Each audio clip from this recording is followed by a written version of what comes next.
am 1 street south of Thomas. It's called Virginia. Darren and You go, you make a right on Virginia, and it's the second house on your right. You'll see all the cars parked. There's a big black Hummer H3 parked in front of my house. It's an H2. It's a big one. H2, I'm sorry, I just insulted him. Damn it. I'm not size queen at all, but it's a big one. yeah, I drive a hybrid. That's parked right behind your motherfucker. I'll be towing your fucking hybrid to the salvage yard later, bitch. Probably true. How many people know of weekends that they're going to be out of town or not be able to make it? And is it a large chunk of time or is it just one weekend? It's just one weekend. If it's one weekend, put your hand down. Okay. Anybody that's more than one weekend, keep your hand up. How long? I have 3 specifically. Well, you know how to dance. So. Last year the stage was 28 feet long and 20 feet deep, which seems to be about the biggest size stage that we can use. Do we want to keep the same size stage? Do we want to go a little smaller stage? If you're in the middle of a big group number, like I think it'd be more fun to have more people spread out along this big group thing and be interacting with everyone else that's just paid $400 for a table.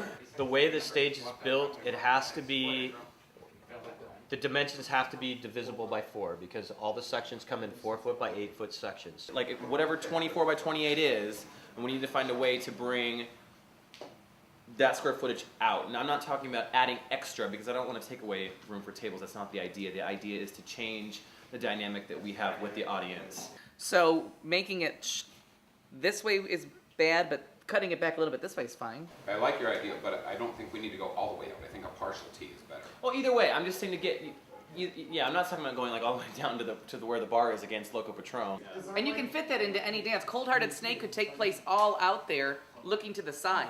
But when you're looking at a runway coming down the middle, it's either going to be 4 feet wide, Or 8 feet wide. 8 feet wide, 4 feet wide. 4 feet. 12 feet wide. You're limited to solo people or group of 3 or whatever. Yeah, I mean, because that's a normal size runway for modeling runway. Group numbers, and if we're going to reconfigure a stage and half the show is group numbers, then that's got to be used.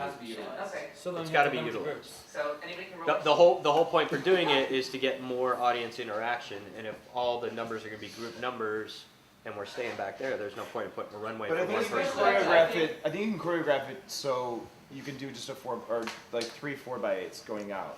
20 people on a jetway that's only that wide is not feasible for any choreographer. I don't know. I mean, Can it be pyramided out so it's not a full runway, that it's like stacked so that the numbers can even be the point of the group numbers?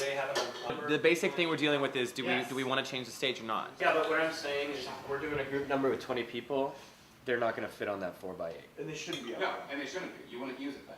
What we really need to do is get an electric saw. We can adjust the shape of the stage during the show. Just a suggestion. I set up something with Easley's Fun Shop and something with Mardi Gras costuming where we go in ahead of time, pick out the stuff that we like for that, and then you can go in and get fitted and either put it on the hold rack, which I go and pick up the weekend before Halloween, or if you want it sooner, then you make your own arrangements. Last Chance, all those places have really, really, really cheap shit that will work for all your costume stuff. Savers, McFrugals, whatever those blank we usually do it. those blank marts are. Like, I mean, everyone kind of gets caught up on like Bird Easley's and stuff, but that stuff actually can get expensive because that's a costume shop. That's what they do. But like, if you go to those other shops, you can usually find some stuff that you can use pretty cheap. If you need anything made, if you get it to him in time, he can make it for you. If he can take your measurements, you guys go get down to Sass and get the fabric and all that stuff for you. He said he can make it for you guys. But give him a lot. But give him a lot of time notice. A lot of time means like tomorrow. So like, have your dream in order by midnight. like once you find out what numbers you're in, pretty much call TJ and be like, okay, hey, we need to go to Sass. I need this made, this made, this made, this made. He can do it for you. Because he's a busy, busy man. Yes, he is. And a bitch. A little bit. The first official Halloween rehearsal date. Did we do it the first Saturday in August last year? Yeah, but not going to be here. Well, I didn't And ask I'm not going to be here either. So then we started the second weekend of August. Well, should we start it before?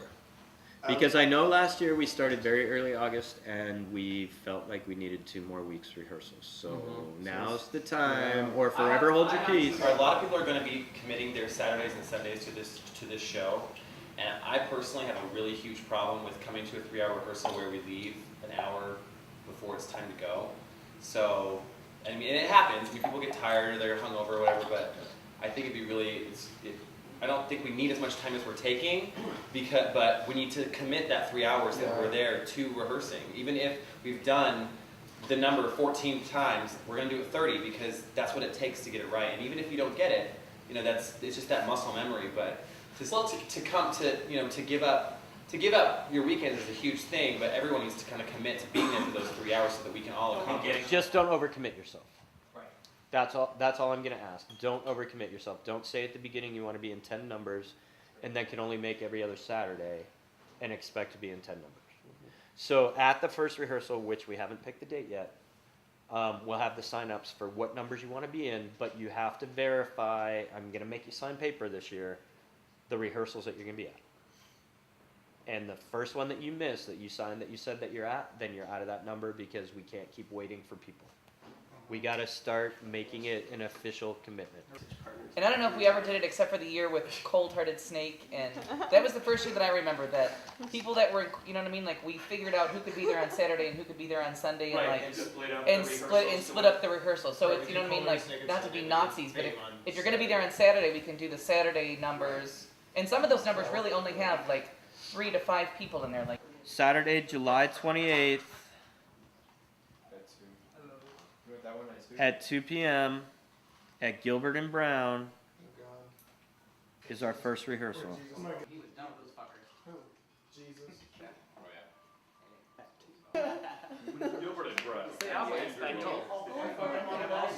On the 28th, come with your ideas for solo and samples of the kind of music you're going to use. And by the 11th, which gives you the same amount of weeks as choreographers to have to edit their music, your music has to be edited. But when we have our meetings at rehearsal, like everybody needs to not talk so they can hear.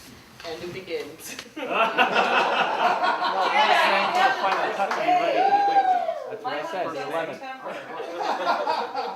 And if you've never done the show, he only gets mean once.